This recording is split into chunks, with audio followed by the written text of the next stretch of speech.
आज के इस वीडियो में मैं आप लोग को कक्षा 10वीं से संबंधित ट्रांसफार्मर के बारे में बताऊंगा। इसके पिछले वाले वीडियो में मैं आप लोग को बताया था कि विद्युत धारा कैसे हम प्राप्त करते हैं, यानी करंट कैसे जनरेट करते हैं। ठीक है, फैराडे का नियम चला जो हम आप लोग को बताए थे कि दो मैग्नेट के बीच में जो फ्लक्स कटता है तब जाकर के जनरेट होता है विद्युत धारा जनरेट होता है, इलेक्ट्रिसिटी जनरेट होता है। मैं आप लोग को बताया था। आज के इस वीडियो में मैं चला जी आप लोग को बताऊंगा कि ट्रांसफार्मर क्या है। ट्रांसफार्मर चला, ट्रांसफार्मर को हिंदी में हम लोग बोलते हैं, ट्रांसफार्मर को हिंदी में बोलते हैं परिणामित्र। क्या बोलते हैं? इसका इंग्लिश वर्ड है ट्रांसफार्मर। इसका इंग्लिश नाम क्या है? हिंदी में बोलते हैं परिणामित्र। परिणामित्र, ठीक है, इंग्लिश नाम है ट्रांसफार्मर। चला देखने, एक होता है ट्रांसजेंडर, एक होता है ट्रांसजेंडर। मतलब आप लोग का दिमाग में चल रहा होगा छक्का। छक्का को ट्रांसजेंडर नहीं बोलते, छक्का को ट्रांसजेंडर नहीं बोलते। ट्रांस का मतलब होता है बदलना, और जेंडर मतलब जो अपना जेंडर बदल लेता है उसको हम ट्रांसजेंडर कहते हैं। यानी छोरा छोरी बन जाएगी और छोरी छोरा बन जाएगी। यानी आप कुछ ऐसा आदमी को देखे होंगे, कुछ ऐसा लड़का को देखे होंगे जिसमें लड़की का व्यवहार रहता है, और कुछ ऐसा लड़की को देखे होंगे जिसमें लड़का का गुण रहता है, व्यवहार रहता है। ठीक है। अचला एडल्ट जिसको कहते हैं जो जवान बोझ रहता है, वयस्क को हम एडल्ट कहते हैं। लेकिन हम यहाँ आपको बता रहे थे ट्रांसजेंडर। ट्रांसजेंडर का मतलब होता है कि अपना जेंडर का ट्रांस कर लेना, बदल लेना। क्या कर लेना? यानी लड़का लड़की बन जाता है और लड़की, यही झोल है। यानी अपना जेंडर का ट्रांस कर लेना। उसी तरह से चला जी, ट्रांसफार्मर में क्या है, वोल्टेज को बदल देता है, धारा को बदल देता है, धारा को बदल देता है। या तो वोल्टेज बढ़ा देता है या फिर वोल्टेज घटा देता है, या तो धारा बढ़ा देता है या फिर धारा घटा देता है। उसको हम क्या कहते हैं? ट्रांसफार्मर। चला, ट्रांसफार्मर दो प्रकार के होता है। कितना प्रकार का? एक चला जो ट्रांसफार्मर होता है उसको हम स्टेप अप बोलते हैं। क्या बोलते हैं? और एक ट्रांसफार्मर को स्टेप डाउन बोलते हैं। एक होता है स्टेप डाउन और एक होता है स्टेप अप। एक होता है ट्रांसफार्मर स्टेप अप और एक होता है स्टेप डाउन। ठीक है। स्टेप अप में चला जी क्या होता है, स्टेप डाउन में क्या होता है कि वोल्टेज आता है उसको कम कर देता है, स्टेप डाउन कर देता है। ठीक है। और स्टेप अप में क्या होता है कि वोल्टेज को बढ़ा देता है, कम वोल्टेज से ज्यादा वोल्टेज में बदल देता है। कोई डाउट है? यानी कहने का अर्थ है, चला पहले हम जानते हैं कि ट्रांसफार्मर बनता कैसे है। ट्रांसफार्मर चला जी, एक किसमें क्रोड होता है, ये तार होता है। ठीक है, लंबा तार, लंबा इस पर सिलिकॉन का ये क्रोड है, लंबा वाला को हम क्या बोलते हैं? जो तार है इसको क्रोड बोलेंगे। ठीक है। और क्रोड पर चला है वो बाइंडिंग ऐसे ऐसे लपेटल रहेगा। ठीक है। क्या लपेटा हुआ रहेगा? क्वाइल लपेटा हुआ रहेगा। तार लपेट देंगे। वो तार होता है कॉपर का। किसका? जो ये बाइंडिंग है, क्वाइल है, वो कॉपर का तार होता है। और जो वो क्रोड है जिस पर हम लपेटते हैं वो सिलिकॉन का होता है। किसका होता है? अच्छा, इधर से यदि हम विद्युत धारा देंगे, आई देंगे, विद्युत धारा प्रवाहित करेंगे, इसमें विद्युत धारा देंगे, तो हम लोग पढ़े हैं कि किसी में विद्युत धारा हम लोग देते हैं तो विद्युतीय क्षेत्र उत्पन्न होता है और चुंबकीय क्षेत्र उत्पन्न होता है। पढ़े हैं, चुंबकीय क्षेत्र उत्पन्न होता है। अच्छा, चुंबकीय क्षेत्र को हम लोग दर्शाने के लिए चुंबकीय बल रेखा का उपयोग करते हैं। किसका उपयोग करते हैं? मान लेते हैं मेरा चुंबकीय बल रेखा है। आज चुंबकीय ज्यादा यदि चुंबकीय बल रेखा होगा तो उसको हम फ्लक्स कहेंगे। चुंबकीय बल रेखा के समूह को क्या कहते हैं? आज जितना ज्यादा फ्लक्स कटेगा उतना ज्यादा विद्युत धारा हमको प्राप्त होगा, बताए थे। जितना ज्यादा फ्लक्स कटेगा उतना ज्यादा हम लोग पढ़े थे। तो चला हम आपको बताएं कि इसमें हम विद्युत धारा देंगे। सबसे पहले हम आपको क्या बताएं कि वो क्रोड है, तार है। और तार पर चला हम वो तार सिलिकॉन का है, क्रोड सिलिकॉन का है। और उस क्रोड पर हम क्वाइल लपेटे हैं, बाइंडिंग लपेटे हैं कॉपर का। किसका? कॉपर का लपेटे हैं। और विद्युत धारा देंगे तो इसमें चुंबकीय क्षेत्र उत्पन्न होगा। क्या उत्पन्न होगा? चुंबकीय क्षेत्र। आज चुंबकीय क्षेत्र को दिखाने के लिए हम चुंबकीय बल रेखा का प्रयोग करते हैं। किसका प्रयोग करते हैं? चुंबकीय बल रेखा का प्रयोग किए। अब चला जी एक और हम ले लेते हैं, इधर से एक और क्रोड ले लिए। ये मेरा मान के चलो कि एक और क्रोड है, ठीक है। एक क्रोड में भी हम, ये भी मेरा सिलिकॉन का ही है क्रोड, और इस पर भी हम कॉपर का तार का बाइंडिंग कर रहे हैं। कॉपर का तार का बाइंडिंग किए। इधर से विद्युत धारा दे रहे थे, इसको इनपुट बोलेंगे। अरे बोलेंगे। इसमें चला देखो बाइंडिंग किए हैं तो फ्लक्स को काट रहा है ना, ये फ्लक्स है। फ्लक्स को काटेगा तो विद्युत धारा जनरेट होगा, विद्युत धारा जनरेट होगा। तो ये चला आपका आउटपुट हो जाएगा। इधर से विद्युत धारा इधर से निकाल रहे हैं, ये मेरा इनपुट हुआ और ये आउटपुट हुआ। तो चला इसमें ज्यादा बाइंडिंग किया हुआ है, कॉइल का फेरो की संख्या इसमें ज्यादा है ना, इसमें ज्यादा लपेटल है ना, तो इसको हम बोलते हैं प्राइमरी। प्राइमरी बोलते हैं। क्या बोलते हैं? प्राइमरी। और इसको सेकेंडरी बोलेंगे। क्या बोलेंगे? कोई डाउट? ये प्राइमरी बाइंडिंग हो गया और ये सेकेंडरी बाइंडिंग हो गया, ठीक है।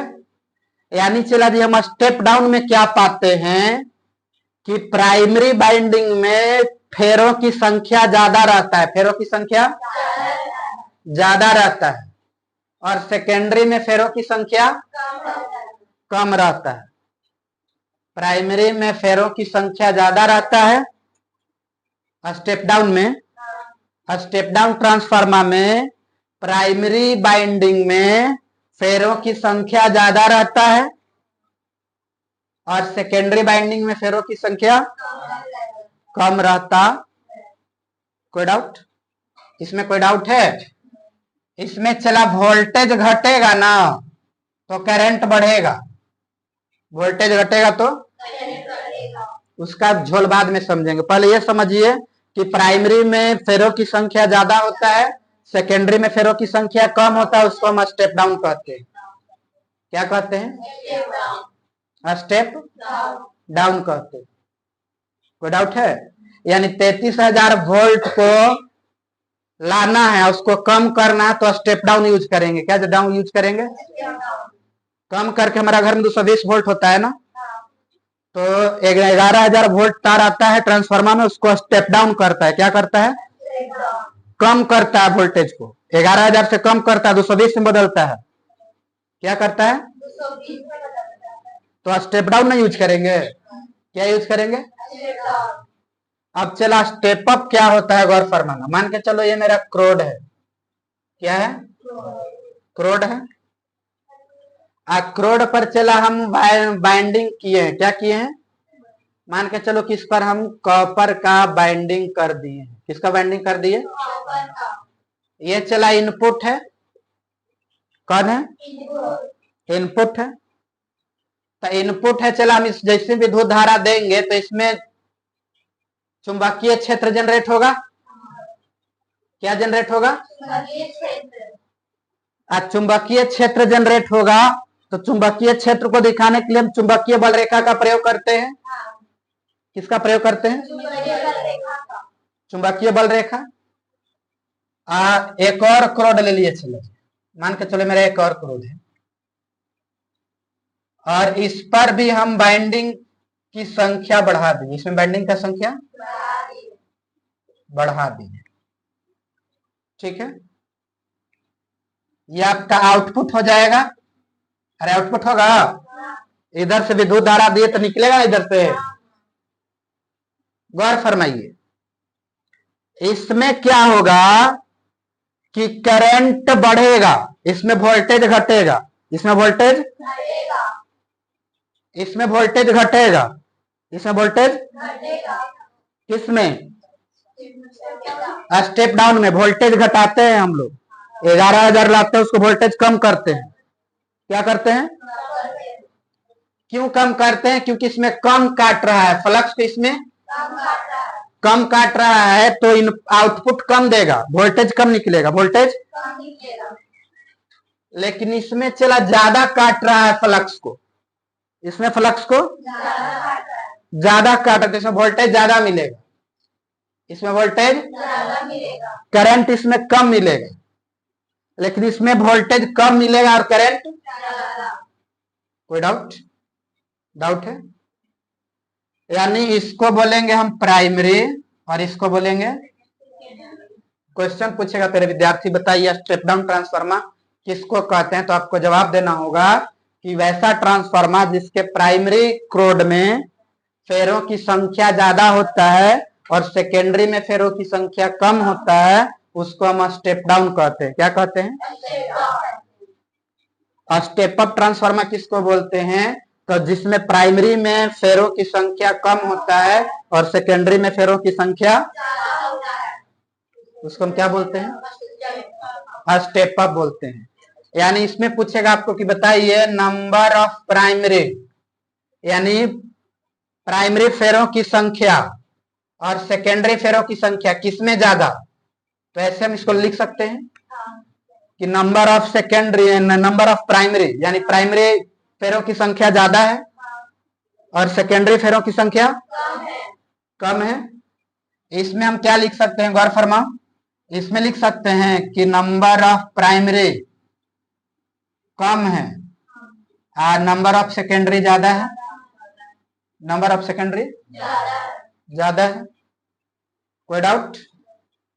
यानी प्राइमरी का संख्या कम किसमें, स्टेप अप में, स्टेप अप में प्राइमरी बाइंडिंग का संख्या कम और सेकेंडरी बाइंडिंग की संख्या, यानी बाइंडिंग मतलब फेरों की संख्या, फेरों के ज्यादा, इसमें वोल्टेज ज्यादा मिलेगा और इसमें वोल्टेज कम मिलेगा।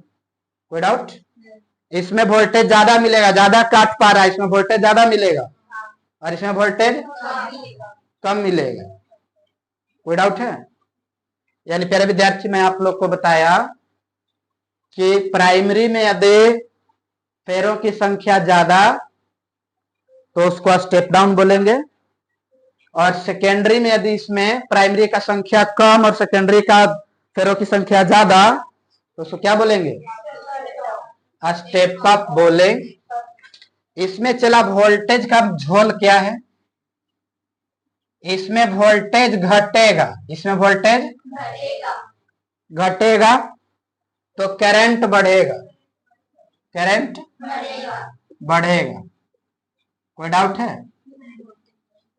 इसमें वोल्टेज घटेगा तो करंट, लेकिन इसमें वोल्टेज चला जे क्या होगा, बढ़ेगा। इसमें वोल्टेज बढ़ेगा तो करंट घटेगा। कोई डाउट? कोई डाउट है?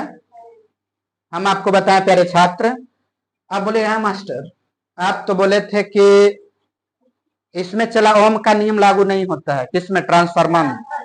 हम आपको उस समय बताए थे कि ओम का नियम वहीं लागू होता है जहां सभी भौतिक राशियां नियत हो, ताप दाब सब क्या हो, नियत हो।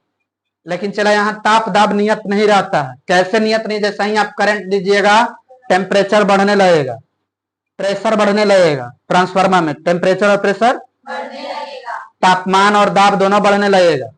ठीक है, लेकिन चला यहां लागू नहीं होता है ओम का नियम। ओम का नियम लागू क्यों नहीं होता है? क्योंकि यहाँ सभी भौतिक राशि नियत नहीं है। यहाँ भौतिक राशि नियत ओम का नियम क्या कहता है कि यदि वोल्टेज बढ़ेगा तो धारा बढ़ेगा, वोल्टेज बढ़ेगा तो यहाँ देखो तो वोल्टेज बढ़ रहा है तो धारा घट न रहा है, धारा। ओम का नियम क्या है? भी समानुपाती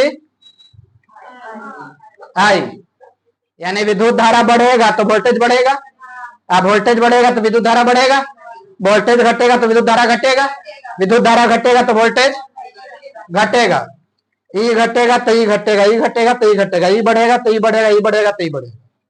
ये ओम का नियम है। लेकिन चला यहां हम लोग क्या पा रहे हैं? देखो तो वोल्टेज बढ़ा रहे हैं तो करंट घट जा रहा है, अब वोल्टेज घटेगा तो करंट बढ़ जा रहा है, बढ़ जा रहा है। यानी ये किसका नियम है? ये ओम का नियम नहीं है, ओम का नियम है भी समानुपाती है, यानी ट्रांसफार्मर में ओम का नियम लागू नहीं होता। अब पूछिएगा क्यों नहीं लागू होता है, तो आपको जवाब देना होगा क्योंकि इसमें सभी भौतिक राशियां नियत नहीं रहता। ट्रांसफार्मर में भौतिक राशि नियत नहीं रहता। अब चला ट्रांसफार्मर जो है किस सिद्धांत पर कार्य करता है ये जानने की जरूरत है। जैसा हम आप लोग को बताया कि जितना भी जैसे उड़ने वाला है, एरोप्लेन उड़ता है वो बर्नौली के सिद्धांत पर, एरोप्लेन उड़ता है बर्नौली के सिद्धांत पर। उसके बाद हवाई जहाज उड़ता है न्यूटन के तीसरा नियम पर। फिर आपको बताया पनिया जहाज जो चलता है आर्किमिडीज के सिद्धांत पर। उसी तरह से ट्रांसफार्मर भी तो कोई ना कोई सिद्धांत पर काम कर रहा होगा। तो चले ट्रांसफार्मर विद्युत चुंबकीय प्रेरण के सिद्धांत पर कार्य करता है। किस पर काम करता है? विद्युत चुंबकीय प्रेरण के सिद्धांत पर काम करता। बोलिए कैसे मास्टर? विद्युत धारा दे रहे हैं, विद्युत धारा चुंबकीय क्षेत्र जनरेट हो रहा है, विद्युत धारा दिए, चुंबकीय क्षेत्र जनरेट हुआ, फ्लक्स कटा, फ्लक्स कटा तो प्रेरणा लिया, तब जाकर के हमको वोल्टेज या धारा मिला। यानी विद्युत चुंबकीय प्रेरण पर आधारित है, सिद्धांत पर काम करता है। विद्युत चुंबकीय प्रेरण पर काम करता है, विद्युत चुंबकीय प्रेरण के सिद्धांत पर काम करता है क्या? ट्रांसफार्मर। कोई डाउट? कैसे तुम बोलेंगे तो देखो हम विद्युत धारा दे रहे हैं, चुंबकीय क्षेत्र जनरेट हो रहा है, प्रेरणा लेकर के वोल्टेज को कम या घटा रहा है या बढ़ा रहा है, घटा रहा है या बढ़ा रहा है, यही झोल है। यानी ट्रांसफार्मर किस पर काम कर रहा है? विद्युत चुंबकीय प्रेरण पर कार्य करता। चला विद्युत चुंबकीय प्रेरण दो प्रकार के, विद्युत चुंबकीय प्रेरण एक होता है अन्योन्य प्रेरण और दूसरा होता है स्वप्रेरण। एक होता है अन्योन्य प्रेरण, एक होता है अन्योन्य प्रेरण और दूसरा होता है स्वप्रेरण। एक होता है अन्योन्य प्रेरण और एक होता है स्वप्रेरण। अन्योन्य प्रेरण में चला जे दो गो क्वाइल रहेगा, प्राइमरी और सेकेंडरी दो गो रहेगा। बाइंडिंगों की संख्या कितना रहेगा? दो, दोनों अलग अलग रहेगा, दोनों दो गो क्रोड रहेगा, दोनों क्रोड अलग अलग रहेगा। प्राइमरी क्रोड अलग रहेगा, सेकेंडरी क्रोड किसमें? अन्योन्य प्रेरण में। किसमें? अन्योन्य प्रेरण में दो गो क्रोड रहता है, कितना क्रोड? और स्वप्रेरण में चला एक ही क्रोड रहता है।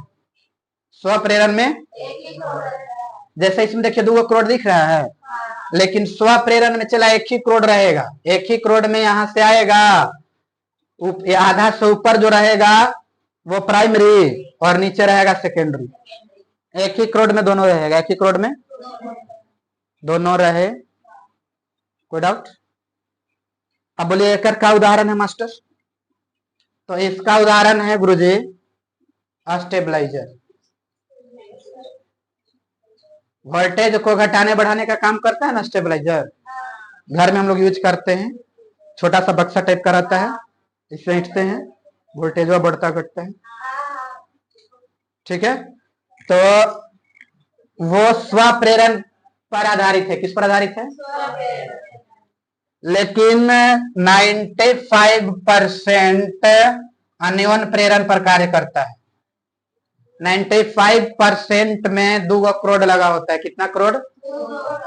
2 करोड़ लगा होता है।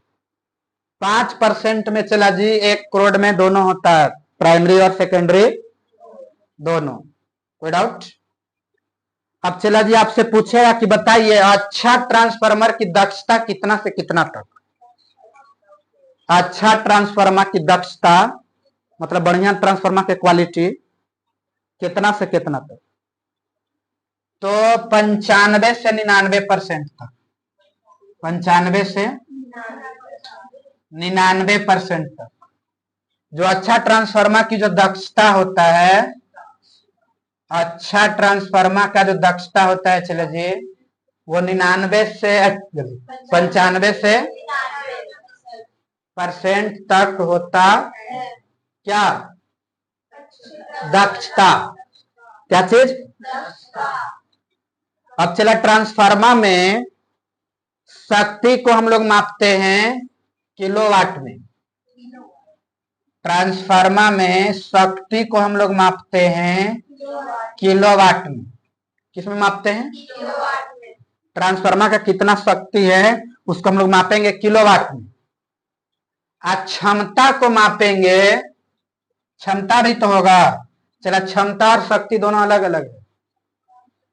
ट्रांसफार्मर का शक्ति को हम लोग मापते हैं किलोवाट में और क्षमता को मापते हैं किलोवाट घंटा में। किसमें? सॉरी, किलोवाट एम्पियर में। कोई डाउट है? कोई डाउट? कोई डाउट है?